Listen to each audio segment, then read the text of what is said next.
As a kid, do you remember the absolute adrenaline rush of hearing the ice cream truck? I lived at the top of my neighborhood, so I took it as my civic duty to hop on my bike and alert the rest of the kids. Looking back on this experience, did I care how I looked, frantically knocking on people's doors during dinner time, drenched in sweat? No. Did I care how I sounded, shrieking, "The ice cream truck is coming! Smash your piggy banks! Grab your flavors!" No. Why didn't I care? Because I knew I had critical information that they wanted to know. So public speaking wasn't about me. It was the information I had that I knew could serve them. With AI on the rise, to say lightly, public speaking and human-to-human connection is becoming increasingly important. Sure, you can go on ChatGPT to help craft an email to your boss asking for a raise. But what about when she calls you into her office to discuss? You can't interrupt her mid-sentence and go to AI and be like, "Line?" Public speaking is becoming increasingly more important, whether it is giving a presentation to your peers, talking to your spouse, or working up the courage to call your favorite restaurant for takeout because they're not on Uber Eats. Public speaking is the fuse that brings us all together.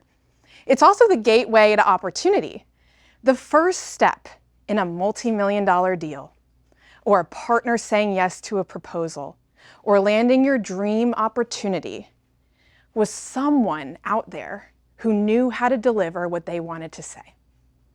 So why do people fear public speaking more than they fear sharks, spiders, and heights? Or as Jerry Seinfeld says, most people would rather be in the casket than giving the eulogy at the funeral. Because public speaking is one of the most vulnerable, exposed human experiences.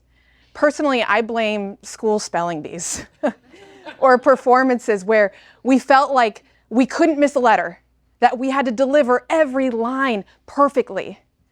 But the standard of perfection puts our nerves into a pressure cooker. And so we've been told to combat our nerves, especially as women, to just speak up. Stand tall. Or my favorite one, take up space. But what this kind of advice does is it shifts the attention back onto ourselves, which is ineffective. Great speakers believe they are delivering great information. Whether it is about an ice cream truck or about something that'll increase your lifespan. But the other thing that we get wrong is we believe that in order to be a great public speaker, you have to be the center of attention. You have to be the loudest one in the room with the most boisterous personality, or you have to have the super dramatic story about how you single-handedly saved a species on the verge of extinction, or how you climbed Mount Everest blindfolded. So it makes us believe that inherently extroverts are great speakers and introverts aren't. But I deeply identify as an introvert. And here I am standing on this stage talking to you. So let me tell you my experience. I've made a career out of public speaking, both speaking at companies and conferences all over the world or teaching it to women through my company. But like anything you eventually become decent at, you have to flop before you can fly. And boy, did I flop. Because you see, I thought that public speaking was about convincing people that you deserved to be there, that you deserved to be worthy of their attention.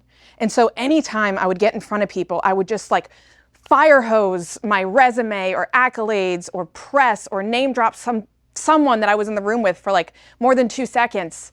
Because that's what I thought that public speaking was about showing them that I was important.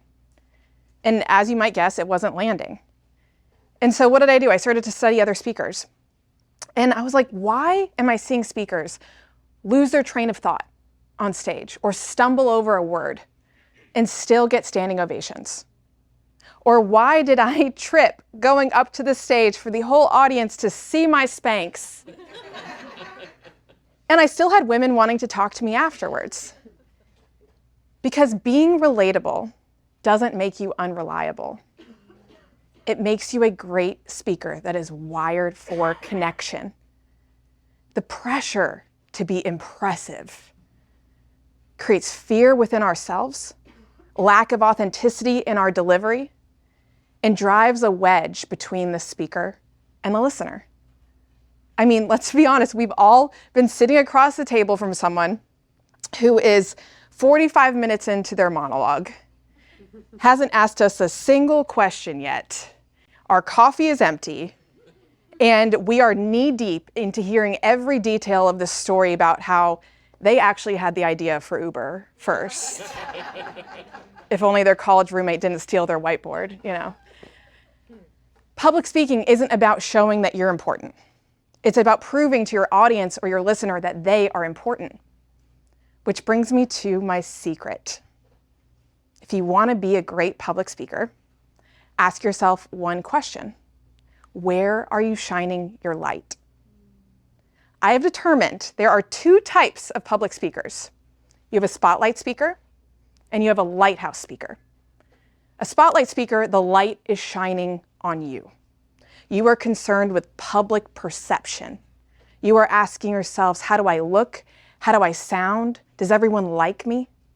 And it's not your fault, because that's what we've been conditioned to believe that public speaking is, being in the spotlight. But a lighthouse speaker shifts the light from themselves to their listener. If a spotlight asks, what does everyone think of me?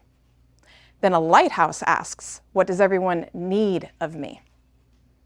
When you're a lighthouse speaker, not only are you going to be more impactful, you're not going to get as nervous because it's not about achieving perfection. It's about helping someone arrive at a solution. We would all rather be guided by a lighthouse than a spotlight, which proves that likability as a speaker doesn't come from being perfect. It doesn't come from projecting some sort of forced confidence. It comes from when you have a clear understanding of what your listener needs and a rooted belief in what you know that can help. So, if you want to be a great public speaker, before you speak, ask yourself one question. Where are you shining your light? Thank you.